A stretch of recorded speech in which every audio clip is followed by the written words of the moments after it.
Hello everyone, welcome back to ExcelSheet. In this video, I will show you how to find average in Excel. So let's begin the video. Start by opening your Excel worksheet. For example, we want the average marks from this data.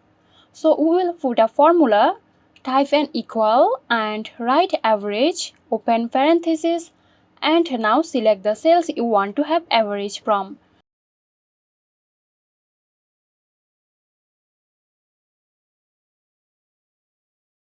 And close the parenthesis. Now press enter. As you see, we have found out the average. That's it. Hope this video helped you out. If it did, please like, comment and share, and stay tuned for more helpful tutorials here at ExcelSheet.